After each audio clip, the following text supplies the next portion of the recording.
So I'm doing a second test. This is just like a regular, I believe like a 12 volt or 9 volt LED. Nothing is hooked up except for the Tesla coil right now. It's just running right there in the pyramid. And nothing is attached. The reason why I need to test this out first is to find out how much current is going through these outer coils right here. So there's enough to light up this. This isn't a gas LED. This is just, a gas tube. This is just a regular LED. I'm holding the negative, and if I touch the thing here, it'll light it up. Now there's no wires attached to this right here. It's just the wireless current coming from the air. That's enough to power this little tiny light. So when I go to hook up the potentiometers and the adjustable capacitors, I'm going to try to hook them up directly to these coils so I can kind of tune the different kinds of things that are going on with the current. Since this is free current and those things work off of current to like turn up the volume or turn up the audio, turn up voltage, you can basically grab it off of here, and then you can use this current right here. For a light bulb like these fluorescent lights, they work only because there's gas inside here and everything's being excited. There's nothing hooked up to this. This is just a regular little fluorescent light bulb.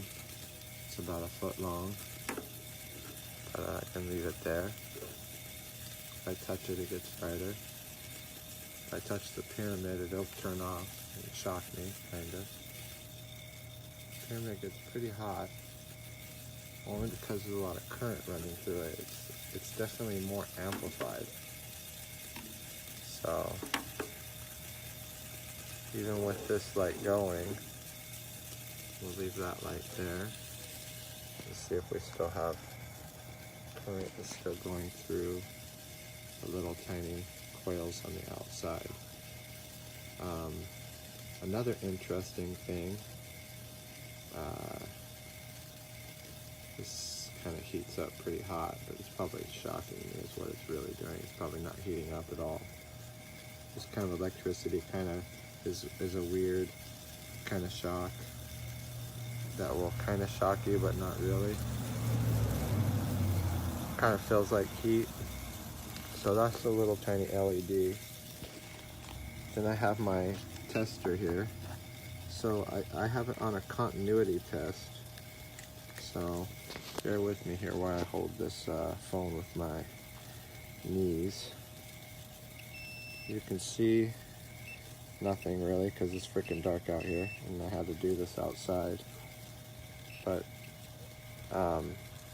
so when I touch the two wires together, that's testing continuity. You hear the speaker.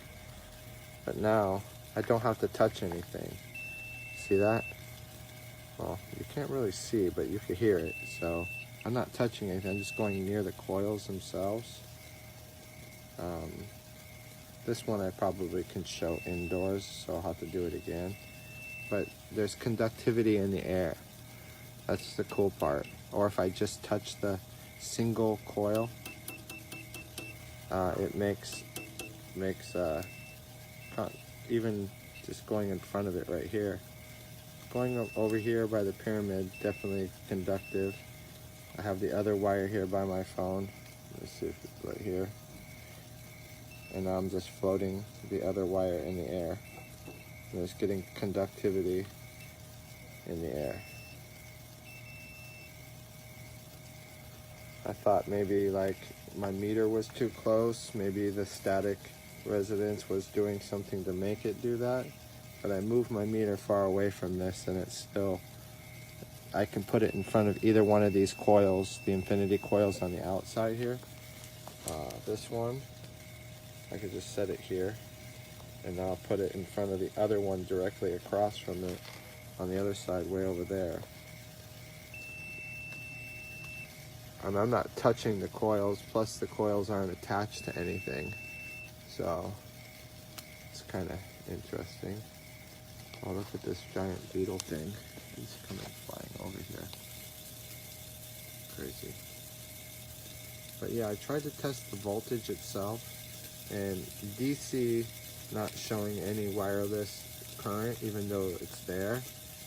It fluctuates into millivolts, but the AC current in the air is about 1.2 volts or up to 5 volts if I pulse it. In other words, if I like jump it off, like if I probably could figure out like a relay or a trigger, that trigger can attach to one of these coils and can kind of do this, and the voltage can stay stronger. It can get up to like 5 volts almost. Got all the bugs coming over here now. Gotta be careful, there's a beehive. Now there's a little bee right here. So it's kind of cool that I can use the power off of this, because if it could power this little light, that's enough voltage. All I need really for the, this is all the voltage I need to run the adjustable capacitors and the stuff into the PoE coil that's going up here.